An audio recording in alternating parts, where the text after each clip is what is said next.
Hey there, I'd like to talk a little bit about the pursuit of Christian virtue in Hebrews 13 and how the author's intriguing use of language makes some really deeply Christian points. But before we get into that, let's have a little bit of madness to make it more memorable.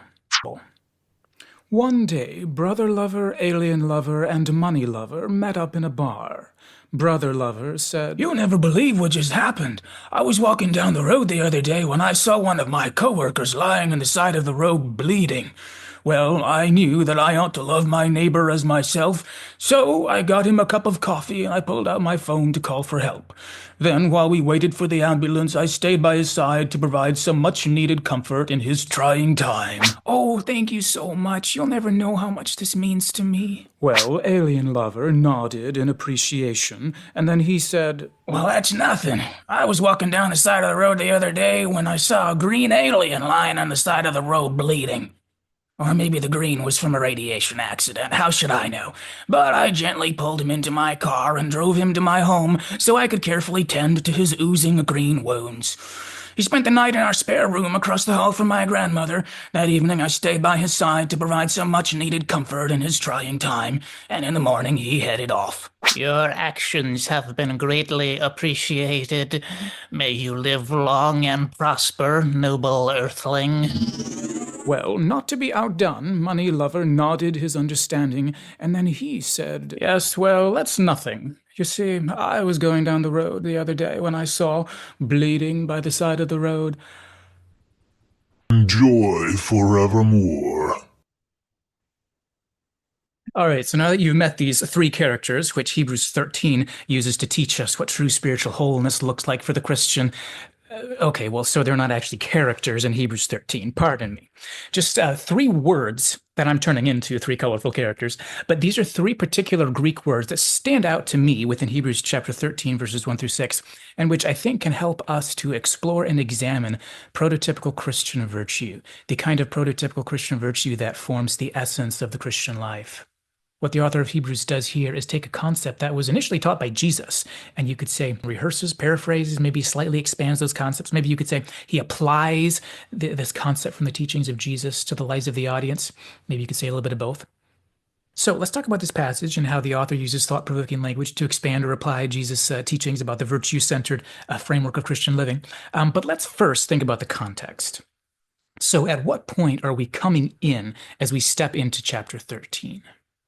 You could say that at this point in chapter 13, this is the point where, as the author of Hebrews moves toward the end of his homiletical epistle, if that's what this is, he's transitioning from his theological points and his weightier arguments and his pleas, and he's transitioning to some more familiar concepts for his kind of friendly closing section. In chapter 13, he begins to make short little statements to reinforce and encourage fundamentally Christian living in his recipients. It's sort of the extended final thoughts section, where you say a lot of little things with fewer words, and you're saying things that people need to hear, but they already know in some way, as opposed to making a more sophisticated case for something that they may still need to be convinced of, which would require a higher word count and a different approach, which is what you see in more of the book of Hebrews.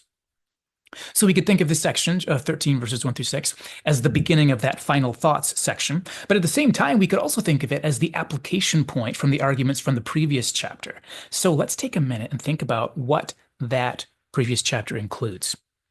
So chapter 12 just finished with the argument that as Christians, we have the glorious privilege of choosing, unlike Esau, to build our lives around ardent submission to the unfailing birthright that God gives us. In other words, unlike Esau, we give ourselves in prioritized faith to God. And specifically for us as Christians, that doesn't mean coming, as it were, to Mount Sinai, the old system where you're terrified to touch the mountain because God is mysterious and unpredictable. And so we're ending up just perpetually chafing under the dissatisfaction with the laws of governance that God has provided, the expectations he has for us. That reference to Mount Sinai in chapter 12 is kind of an insider reference that Israelites would understand or Jews would understand. It's a reference to the mountain on which God revealed himself to Moses when he gave the law, which was revealing himself on Sinai was an act of grace of God.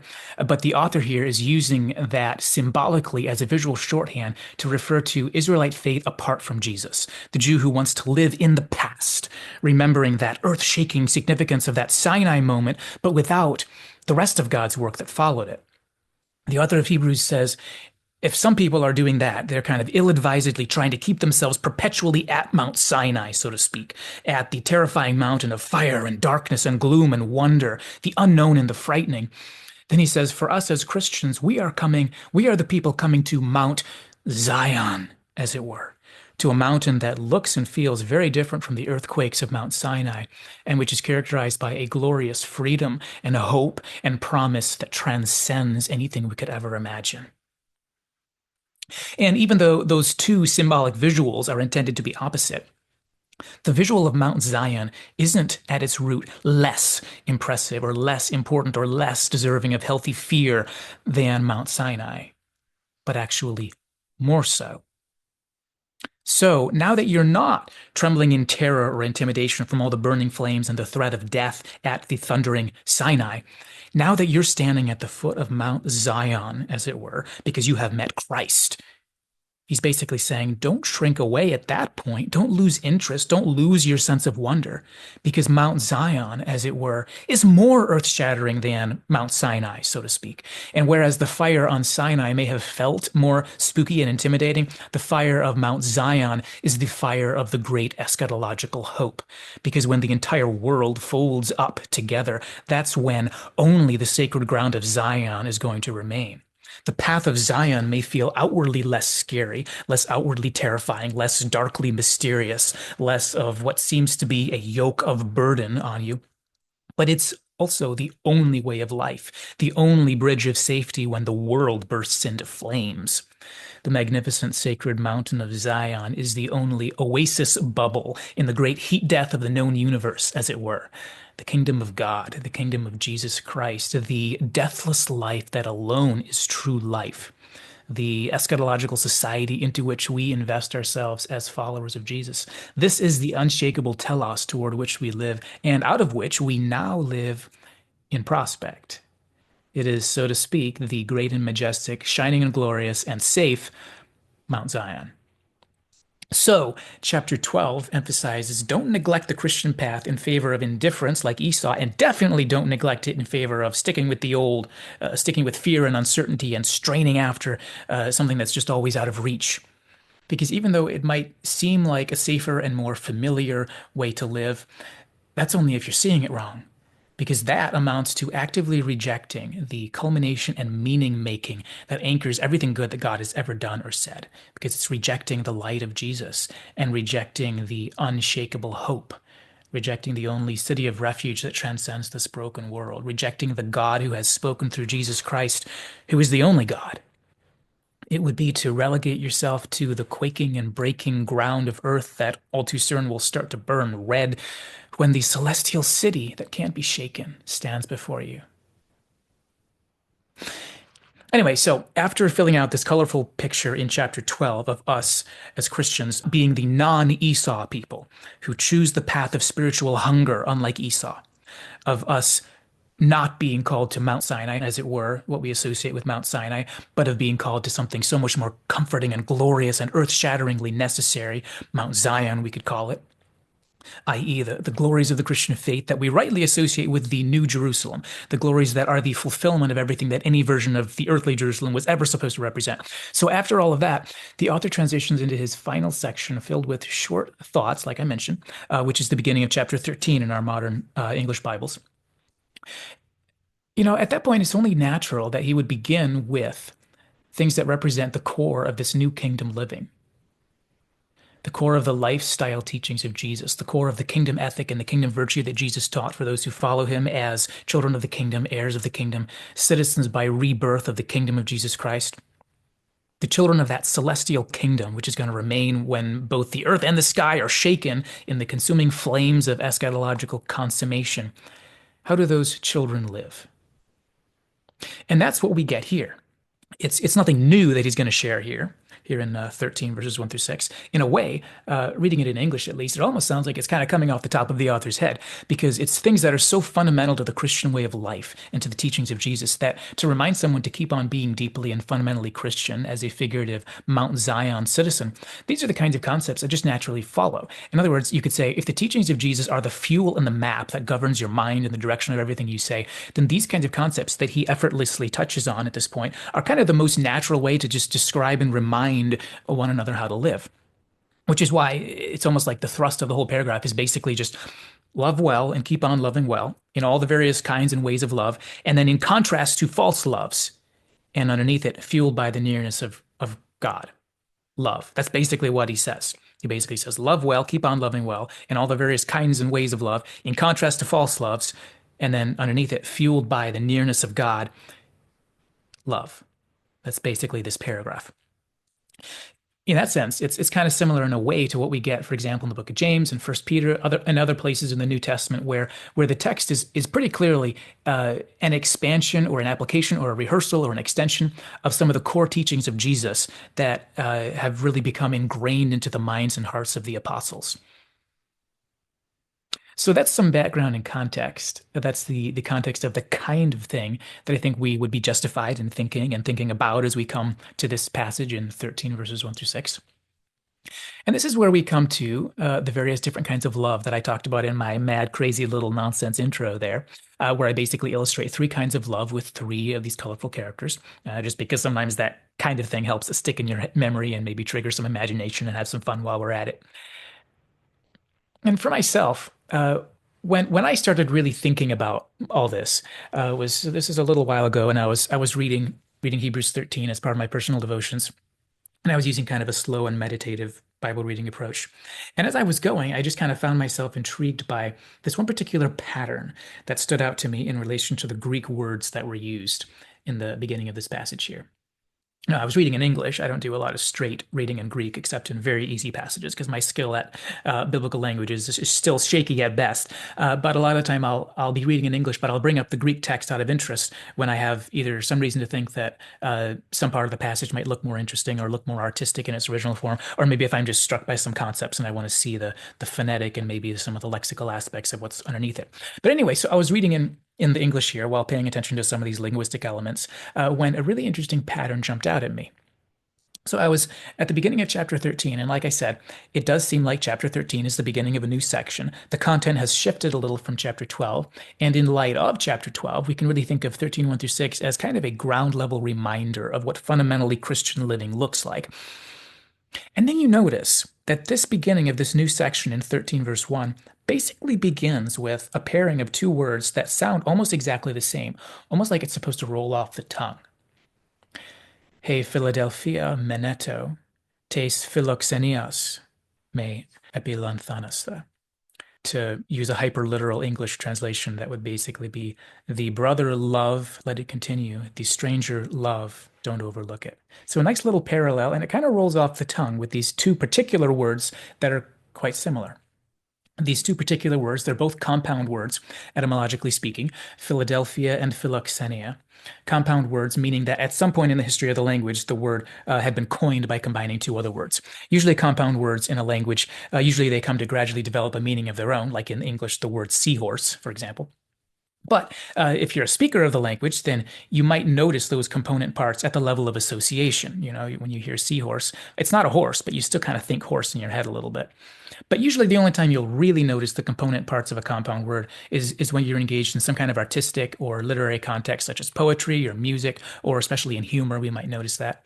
So, for example, in English, we have words like homesick, lovesick, textbook, handbook, firefly, butterfly, etc. These are all compound words that develop their own meaning, separate from the two words that make them up.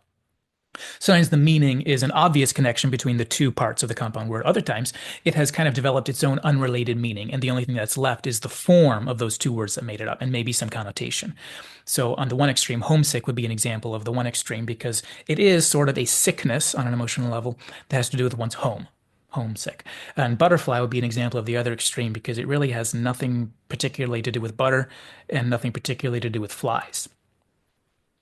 So anyway, so what makes this aspect of Hebrews 13:1 so intriguing to me is how the author uses these compound words that just kind of naturally sound good together, presumably for artistic reasons. It's sort of like saying, "Hand me the butter, you gentle butterfly." So even though the lexical definition of butterfly has nothing to do with butter, if that were a line of poetry, or if it was spoken tenderly from a man to a woman, "Hand me the butter, you gentle butterfly," it would clearly be intended to create this artistic effect that we as English speakers could instantly see because that formal relationship, the connotative relationship between butter and butterfly. So anyway, so this section in Hebrews, it seems to me, is kind of doing a similar thing by introducing the section with this artistic pairing of two philo words, Philadelphia, Philoxenia. They go together, and that artistic combination is kind of thought-provoking and could almost be thought of as an evocative and artistic section header for the paragraph that follows, which is fitting because this whole section, 13:1 through 6, the whole section is about Christian love. And it's, what Christian love does look like, what Christian love doesn't look like, etc. Which makes especially a lot of sense since, like I said, coming into this context out of chapter 12, it seems like it would be a natural place to rehearse or expound upon the central key elements of what Christian living or Christian lifestyle looks like. And we know from Jesus and Paul and John that love is the central Christian virtue, and in fact, the central distinctive of truly Christian character. By this they will know you are my disciples, says Jesus, that you love one another. Paul says, if we have all good deeds and we don't have love, you've got nothing. Love is the greatest of the prime Christian virtues, 1 Corinthians 13. John says, if you don't love, you don't know God. God is love, etc. Now, I want to talk a little bit about what makes it so profound and artistic to pair together these particular words at the header of a section on how to be a Christian in terms of your heart and in terms of your lifestyle. But before we get to that, I want to add a third one to the pair. And this is when I really got interested as I was looking through this text. When I was reading through and reflecting on the passage, and then I suddenly noticed right there near the end of the paragraph, in English at least, end of the paragraph in English, we had, let your life be free from the love of money. And by the way, if that sounds like a change of topic, I don't think it is at all, but we'll get to that in a minute. But anyway, so right there, under the English, in the Greek there, we've actually got a third word that matches the sequence, a third philo word. And since the first two were clustered at the beginning, almost like a header, maybe you could suggest the writer and the original readers in the original language would have probably quite easily noticed the pairing, or at least it would have been there to notice, unlike in English where it's kind of invisible. But anyway, so this third one there, so like you start off with the two, and then at the end you finish off with this third one. This third one is the Greek word philarguros. And that on the front is just the negation, kind of like in English we have words like amoral or atemporal. So we have this pair of words at the beginning, which introduces a section on Christian living as characterized by various forms and expressions of Christian love. And then this is contrasted near the end of the paragraph by an antithesis or a foil. That Christian love is identified by its contrast to Philarguros, which is a compound word combining love with money and can be translated loving money or greedy. Now, just at this point, it might seem kind of out of the blue to be comparing or contrasting Christian love with greed. But before we're done here, I think you'll agree with me that in the structure of the paragraph and in the theological, spiritual, and psychological context that the author is addressing here, this is the perfect contrast and creates a beautifully rounded and insightful discussion, all within this terse end of the letter set of exhortations at the beginning of this final chapter of Hebrews. But anyway, at this point, you can probably see where I got my opening set of characters from my silly little thing there.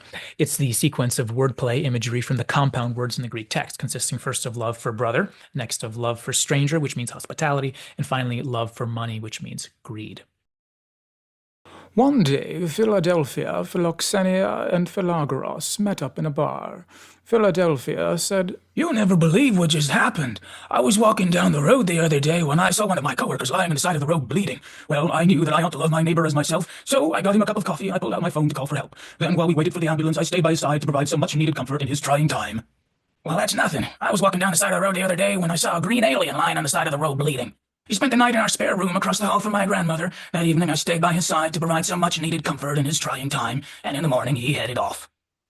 "Yes, well, that's nothing. You see, I was going down the road the other day when I saw bleeding by the side of the road."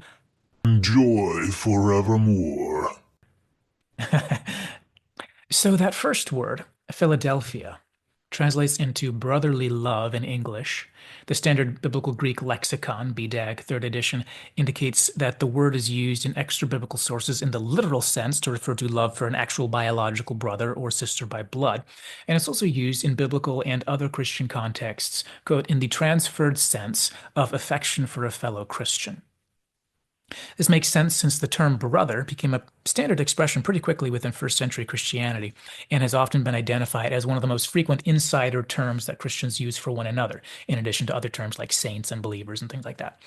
This didn't emerge entirely out of the blue, since the term brother was already in common use by Jews to refer to fellow Jews. We see this throughout the Bible. And I'm pretty sure it was also in use among non-Jews, for example, Greeks, to refer to their own fellow citizens, but I'll have to double check on that last part there. But anyway, so if the term brother already had significance and was used to refer to one who shared the same faith or who was a compatriot or a fellow citizen or someone who for some reason you felt close affinity with, then it makes perfect sense how this became a very dominant expression among the followers of Jesus, since Jesus emphasized God as Father, and Paul very early on emphasized adoption to sonship as an aspect of what it means to become accepted by God through affiliation with Jesus, to become a believer, become a follower of Christ, to become connected with God through the redemptive sacrifice of Jesus. Paul emphasized adoption to sonship as a way of thinking of that.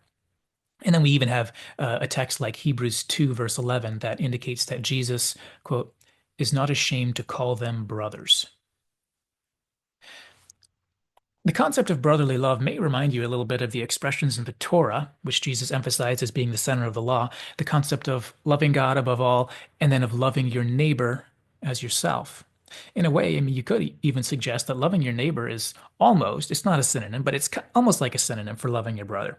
They're not the same, but they're similar, because the word for neighbor, like brother, can refer to someone who you have affinity with, and lexically, both of those words can refer to a fellow citizen, or in a Christian context, can specifically refer to a fellow Christian. Whereas the primary literal meaning of adelphos, or brother, would be a biological sibling. The primary literal meaning of plesion, translated neighbor usually, the literal meaning would be one who is nearby, near, or close. So different literal meanings, but the symbolic meaning tends to be in a similar range. The command to love your neighbor, much like loving your brother, if we try to live that out with the community of people who all agree that we ought to be doing that, it's going to naturally lead to somebody at some point asking the question, okay, well, who is my neighbor, really? You know, not all that different from somebody asking the question, oh, come on, who's really my brother? And that was a question that Jesus got asked. Jesus answered this question with the parable of the Good Samaritan. A lot of the time I hear the parable of the Good Samaritan described as a parable that's supposed to demonstrate that everybody's your neighbor. But I've never seen anything in the parable that would actually indicate that everybody's your neighbor, and that's the point of the parable. It seems to me that Jesus kind of lays out the punchline for the parable by asking who was neighbor to the man who fell among the thieves. And the correct answer that was given was the one who showed mercy. So it would kind of seem to be, the point would seem to be not that everybody's your neighbor and that's the point, but rather that the person who you despise may be more of a neighbor to you than you are to him, as demonstrated by his actions, which then exposes your duplicity in asking the question, that you want to withhold affinity and support from the very kind of person who is near enough and human enough that he could end up giving to you what you withhold from him, thus shaming you and exposing your false piety. Jesus didn't, for example, he didn't use the parable explicitly to try to show that, let's say, an abusive Roman soldier or an invading barbarian should be thought of as your neighbor. Now, that concept he dealt with separately by teaching that we should love our enemies as well as our neighbors, which is a separate concept, even though both of them are kind of an answer to the same kind of nitpicking, possibly hypocritical question, the question of who's my neighbor? I don't want to love my neighbor. This person's not my neighbor, you know. And those are kind of two different ways to answer the same question. We could think of the command to love your enemy as being a different aspect to the answer basically of how far should I be expected for my love for neighbor to go? You could kind of say his one answer is that your neighbor includes the person that you want to exclude, like a Samaritan who is potentially better than you think he is. The second answer, separately, is that, you know, if you're the true child of the kingdom, you're not just going to love your neighbor, but you're going to love your enemy too. In other words, the enemy meaning explicitly that person who's not your neighbor, but that person who is the lexical opposite of your neighbor. In that sense, the command to love your enemy rather than just loving your neighbor is a little bit like the command to forgive not just 7 times, but 70 times 7. The idea seems to be do the virtuous thing, but not just as would be morally expected, but do it also to the nth degree. Do it in those specific situations that would seem to be the exception. If you're wondering what the exception is, do it in the exception. It seems to be kind of the point he's trying to make. And it's also worth mentioning that historically speaking, unless I'm mistaken, I had to look into this a little more, but it seems like early on there actually was more of a formally enemy type relationship between the Samaritans and Jews. It seems like you see a little bit of that in the book of Nehemiah. And if that's the case, that would also draw a little more of a connection between these 2 points. But I need to look more into that to get a better idea of the ins and outs of what that actually looks like. But anyway, so we could suggest then that in terms of the meaning of the word, your neighbor it's kind of like your fellow. Your neighbor is the person who's not your enemy. We have a different kind of obligation to our neighbor than we do to our enemy. Now, Christianity steps beyond ordinary morality by suggesting we love our enemies as well. But the suggestion to support our neighbor is really just the ordinary morality that almost all cultures have adhered to for most of history, simply because that's the only way a society can cohere. Now, the command to love your neighbor, specifically, to love your neighbor, is certainly not something you see universally. But the idea of supporting your neighbor, cooperating with your neighbor, that kind of thing, we could say that that part is kind of necessary. Necessary in the sense that if you don't do it, then your community's pretty quickly just going to fall apart and dissolve into chaos. Anyway, all right, so that's the first one there. Now let's think about the second one. The second word here, after Philadelphia, we got Philoxenia, which means hospitality. And the reason it stands out to me, like I said, is because just like Philadelphia, it's also a compound word. Whereas the first word was philos with the delphos, love and brother. This word is philos with xenos.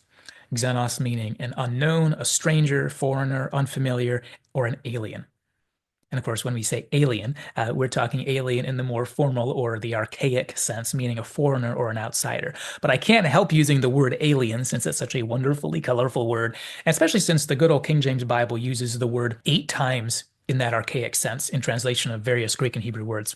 So anyway, so my green alien is just kind of a colorful way to expand on the idea of foreigner or outsider in a fun and playful way.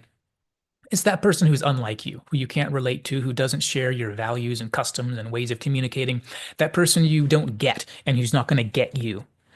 And in this sense, we could say that Christians are by nature aliens, not extraterrestrials, but foreigners or pilgrims or sojourners or exiles in a foreign country, temporary residents moving through an unfamiliar kingdom. You get the idea.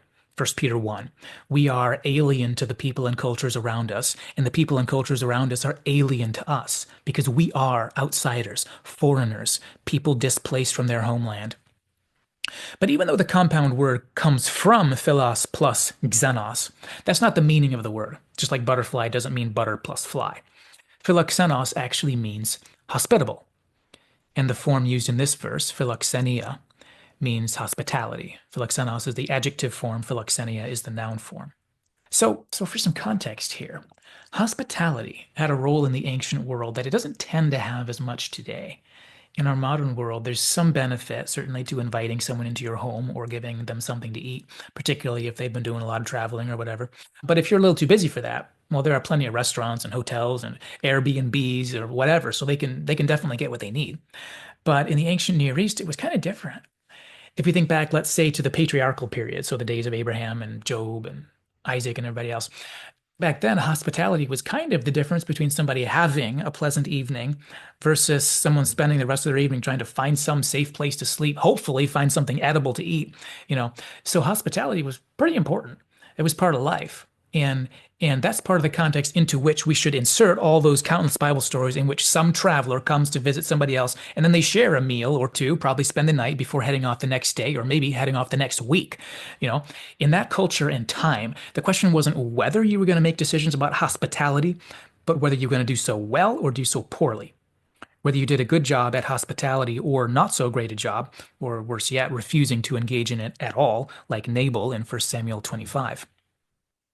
And then as you move toward the New Testament period, around the 1st century AD, the situation still looks relatively similar. Even though the more nomadic aspects of the patriarchal culture were no longer in play, it still remained the case that for travelers to get shelter or provision for a break on their long journey, somebody's going to have to provide that for them. In fact, this is so vital to the first century culture that hospitality is listed as one of the qualifications for a pastor in 1 Timothy 3. It says a bishop must be philoxenos, or hospitable. And most of those qualifications for pastors slash elders listed in 1 Timothy 3 are just general virtues that apply to all Christians. And they're listed there because they're especially important for those who are in leadership and therefore are going to be seen as teaching by example, so that they can not only be teachers and exhorters by verbal means, but also by demonstrative means in how they live. Hence why at the beginning of that passage where it says a bishop must be above reproach, a lot of expositors, I think most expositors, see that as being not the first of the list of qualifications, but actually more of a section header, so that all the qualifications that follow are kind of an expansion of that single qualification, which is to be above reproach or blameless. So anyway, all that to say, it wasn't just the bishops that were supposed to be hospitable or philoxenos in the first century church. There aren't a whole lot of things that were expected of elders that weren't also expected of the ordinary Christian to some extent or other. So why was hospitality so important in the early church? And what would it have looked like? Well, here's a couple of images to put in your imagination to fill out this image. First, remember that churches did tend to communicate with one another, which I think we could agree is pretty vital to the health of the great church as a whole. And we see references to this throughout the New Testament, such as churches sharing financially with one another, sharing information about current events and news, or forwarding letters that the apostles sent, for example. And that would all require somebody to be carrying those letters or whatever else is being sent from church to church over a pretty significant distance. And similarly, there's a reference in 3 John to what sounds like early first century non-apostolic evangelist missionaries, people who have set out for the sake of the name, and therefore on their travels they need some place to stay. These people are referred to in 3 John as strangers, which is the plural form of this same word, xenos. They're called xenoi, probably not necessarily because they speak another language or come from another continent, though they might, but probably the primary reason they're called strangers is because they're not from here. They don't have any place to stay, and so they're not one of us in that more immediate sense, even though, of course, in a spiritual sense, they are definitely our brothers. They're definitely our neighbors in that sense. In fact, in 3 John, these strangers are explicitly referred to as brothers, which means that it's possible for somebody to be an adelphos, a brother, and a xenos, a stranger, at the same time. The distinction, I suppose it'd be safe to say, the distinction would be one of degree. He's a brother in the faith, a neighbor in terms of being of the same faith, but not a brother in the sense of being one of our close compatriots here in this city or this locale, certainly not in the literal sense of being a biological sibling or a member of the same blood family. Because if you think about it, if somebody's really a brother, then we wouldn't bother calling it hospitality when you keep them in your home for the night and give them something to eat, because that's just normal family behavior. Or we could even say that's the very minimum of what would be expected in a family. Hospitality, when we think of it etymologically with the compound word and the two parts of the compound word, the association at least would seem to suggest a certain kind of graciousness or brotherly love that is shown for somebody who's not in the kind of familiar place that we would associate with being under the same roof in the same family, partaking in mealtime. It's not just kindness or philos, it's kindness for the other. It's philoxenia. And this is part of why it's so interesting to see these two words listed together here. Philoxenia listed right after Philadelphia. It's almost like as the author launches into this brief section listing the various kinds of Christian behaviors, it's almost like he lists this double philoia reference, almost like a section header, which only stands out because the surface level etymological aspects are similar. Kind of like in English, if we were to list at the beginning of a section, list footmen and footnotes, or list butterfly and gadfly, or something like that. And so it seems, to me at least, that he's kind of drawing attention to the scope of the Christian life, to the breadth of how we apply the teaching of Jesus to love one another. He's indicating that we love our brothers, those with whom we have to do, our fellow Christians, and especially those closest to us with whom we feel a special kind of brotherhood. But also we love the unfamiliar, the unspecial, the ones not with whom we have to do.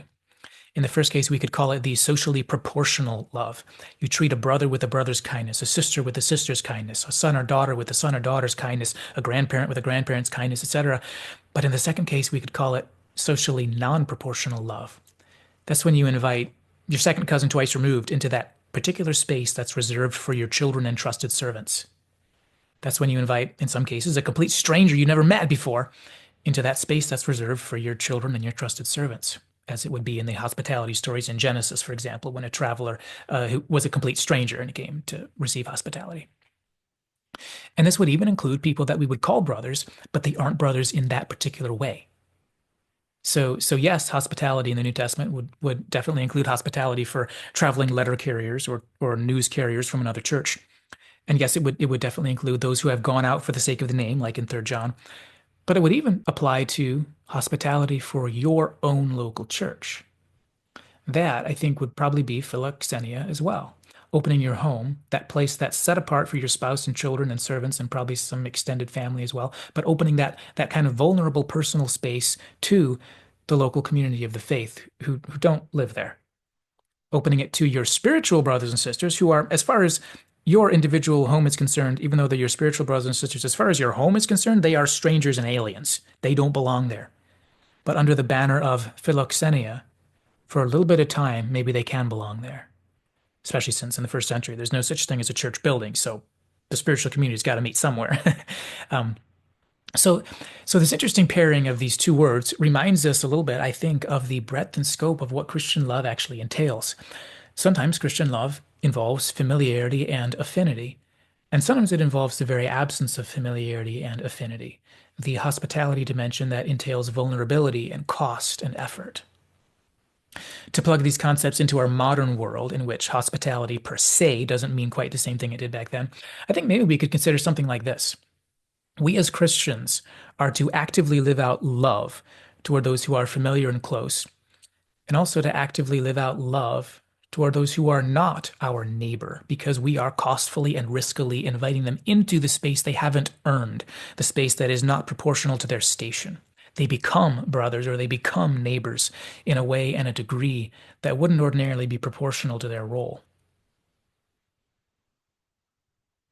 Well, anyway, after beginning this section with these two aspects of Christian love in this section here, the author lists a variety of aspects and ways to fill out in more particular what Christian love looks like. And then as we move toward the end of this paragraph, or this rapid fire list of various important reminders about how to live and love Christianly, then we end up coming to this third philo type word. But this time it's completely different. This is Philarguros, and is listed in the negative in a 2-word sentence. Basically says, your lifestyle, Philarguros. Or to make that a proper sentence in English, we might say, may your lifestyle be Philarguros. Or keep your lifestyle Philarguros. Or as the ESV and CSB put it, keep your lifestyle Philarguros, i.e., keep your life free from the love of money. So, just like in English, putting an a or in front of something like this serves to negate it. So we could say if this paragraph is an expansion of little comments on how to live the truly Christian life within authentically Christian love shaped by the teachings of Jesus kind of scope, then it's so beautifully fitting that right here near the end of the paragraph, he closes in the topic with an inverse.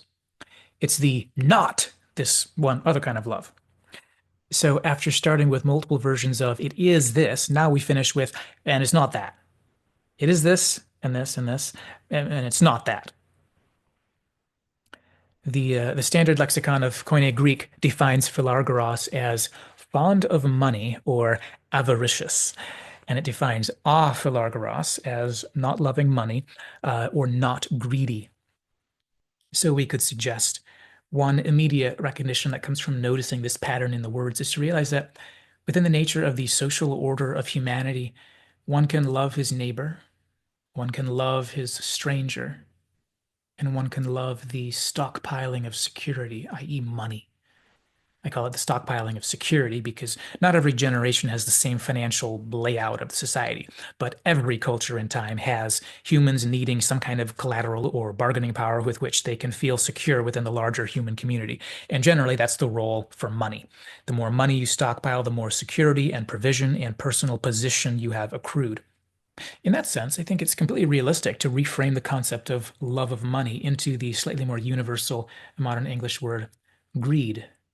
And we can especially do this since not greedy, is actually listed, like I said, in the semantic range in BDAG, the Standard Greek Lexicon. But for the literal meaning and the semantic range of the literal word, I'm guessing we would have to specify financial greed would be what's specifically indicated by the literal meaning. But what I'm suggesting is that the principle and our practical application can be to apply it to greed of many kinds, financial or otherwise. Because greed of all kinds, whether financial or otherwise, is almost always a means to an end. And specifically, greed as a means to an end is what is specifically in view in this particular passage, because the author lists Philarguria here in explicit contrast to its curative opposite in verses 5b through 6. The curative opposite being the nearness of God and the shelter of God, because it says, let your life be philarguros and be content with what you have, because, here's verses 5b through 6, because he has said in the Old Testament scriptures, I will never leave you nor forsake you. And that's why we may boldly say, to quote the psalm, the Lord is my helper, I will not be afraid. What can man do to me? So it seems that the key to aphilarguros, or the curative opposite to financial greed, and perhaps we could say to all kinds of greed, the cure is this spiritually anchored antithesis, the nearness of God and the shelter of God that finds itself saying, what can man do to me? So the love of money, it seems, is an extension of the fear of man. Verse 6, what can man do to me? The fear of man is an occasional but important theme in the wisdom genre of the Old Testament, particularly the book of Proverbs. And I think we know from Proverbs, and I think the author of Hebrews knows from Proverbs as well, that the antithesis to the fear of man is the fear of God. And the fear of God is basically the code word for the whole of the reverent life. It is eusebeia. It is godliness. It is reverent living. It is morality and love for God. It is trembling in awe under the open sky because the face of God shines through to you. It is all of the Christian life. So if we've seen this paragraph as an exploration of love, that's kind of sectioned off with the two loves at the beginning, Philadelphia and Philoxenos, and the anti-love at the end, Philarguros, then it only makes sense to read the rest of the paragraph in light of that context. That in the middle between these three parallel loves is a body of thought that contains more kinds or parts or extensions of love. So if we want, just for the thrill of it, let's convert every line of this paragraph into another kind of love, because I think that's really what it is. Here's my content outline of the paragraph, describing each thought as a different aspect of Christian love. We get the love of neighbor or brother. We get the love of stranger or other. We get the love of sufferer or empathy. We get the love of marriage and morality, not just your own, but everybody's, which means you love not just your own marriage, but everybody's marriage as sacred and beautiful and to be honored and supported. And then last off, the love of money, which is the fear of man. So, Hebrews 13, 1 through 6. Let brotherly love continue. Don't neglect to show hospitality, for by doing this, some have welcomed angels as guests without knowing it. Remember the prisoners as though you were in prison with them, and the mistreated as though you yourselves were suffering bodily. Marriage must be respected by all, the marriage bed kept undefiled, because God will judge immoral people and adulterers. Your life should be free from the love of money. Be satisfied with what you have, for he himself has said, I will never leave you or forsake you. Therefore we may boldly say, the Lord is my helper. I will not be afraid. What can man do to me?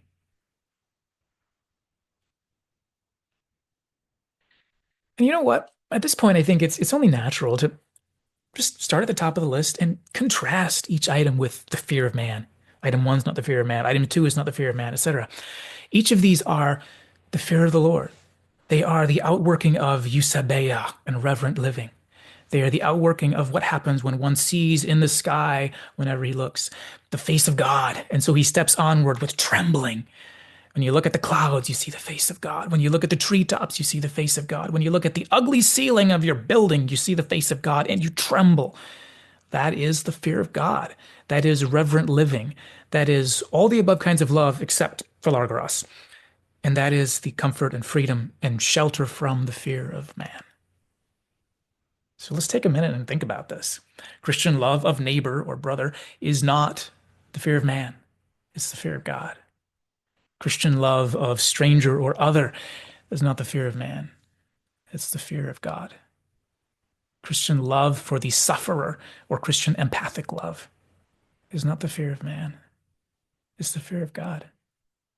Christian love for marriage and morality in regard to yourself and everybody else is not the fear of man, it's the fear of God. And finally, the love of money or financial greed or the grasping for security and provision or stockpiling or dominance or unassailableness, this is not the fear of God. This is the fear of man, and it is death, and it belongs to the dead. But each of these others don't function Christianly as the fear of man. In fact, they aren't even compatible with the fear of man. They only function Christianly when such fear is nowhere to be found.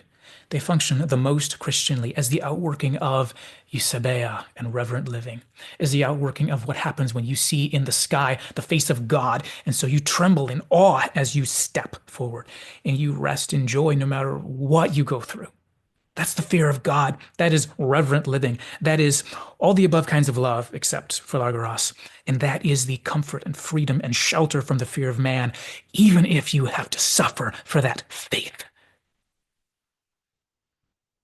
Now, a couple of thoughts on the nature of Philarguria and its role in the bigger picture. Like I said, it seems in this text that the love of money is a means to an end, but in contrast to idolatry, the love of money involves something that's fundamentally good. Security and collateral for negotiating with other people, i.e., money, is good. It's not neutral or bad, but it's actually good. It's a gift from God.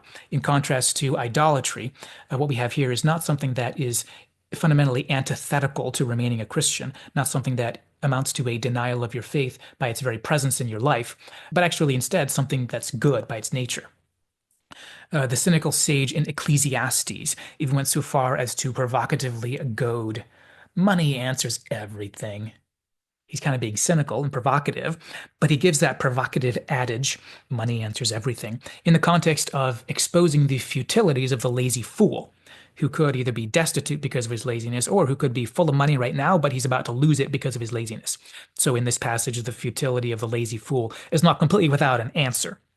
So by using this provocative adage, "money answers everything," within the context, you might suggest that he kind of expects us to realize with some reverent reflection that the money that supposedly answers everything actually should be managed and cultivated carefully because it does provide limited resolutions and can be neglected or used effectively. Or it can be worshipped as the locus of the universe. And as the author of Hebrews indicates, the love of it can destroy. And this is part of why I think our modern English word greed fits very well into this discussion. And if we understand this greed to be the obsessive pursuit of something that can't satisfy and can't provide what the fear of the Lord can provide, in which we are trying in futility to use to get perfect safety and security, which is unattainable, so that we end up controlled by a controlling master that can't be satisfied, well, then it makes so much sense in our practical application of the principle for us to expand this to other greeds that consume us as modern people, much like financial greed consumed so many in those days and also consumes so many in our day to day. But how about greed for pleasure? We think we so badly need just a little more fun, a little more game time, a few more vacations, a little more recreation, a little more downtime, one more party, one more night on the town, because we're afraid, we're terrified, controlled by our fear of sadness or boredom or emptiness or loneliness. But this greed only leaves us in the end with more emptiness. We're controlled by fear of silence and emptiness, when the fear of the Lord and the reverent life, eusebeia, is the opposite of that. As the sage of Ecclesiastes suggests, in this seemingly futile world of madness and misery, can you find a way to enjoy your life and its pleasures as a gift from God? Don't keep scrambling for more and more and more with the frantic fear that is basically greed. What if sometimes you could just slow down and have a good meal and actually have it with quiet and reverent gratitude to the Lord God who gives it. So greed for pleasure. Or how about this? Greed for relationships or for a sense of relational security in your existence as a social creature. We fear being rejected, isolated, alone, so we give in and go along to get along with certain people who we are terrified to disappoint, and we go along with anything. We're driven and controlled by the oppressive master of greed and groping for always seeming to need more and more and more. So we do anything to be accepted and feel socially and relationally secure, even though it will never be close to enough to actually quench that fear. The fear of somehow losing that social footing that gives you that precarious sense of peace, that temporary sense of peace. The cycle can never end unless it actually ends, not by being satisfied, but by being switched to a completely different track entirely. And I think we could probably keep going and explore countless other kinds of greeds, other merciless slave masters that hold us captive and won't let us go, tantalizing us with an offer of peace that is only a lie, only a bold-faced lie to keep you clinging on for one more round. But I think the suggestion here in Hebrews 13, and I think the suggestion we find in the biblical wisdom corpus in the Old Testament as well, is a consistent suggestion that only the fear of God can leave you truly secure and satisfy the terror of loss and despair, the risk of being no one or having nothing or getting nowhere. To borrow from the cynical sage, the despair of Hevel. Read the book of Ecclesiastes if you don't know what I'm talking about. The mad, futile world we live in won't give you your answer, and neither will the very most successful groping about after things that claim they'll satisfy.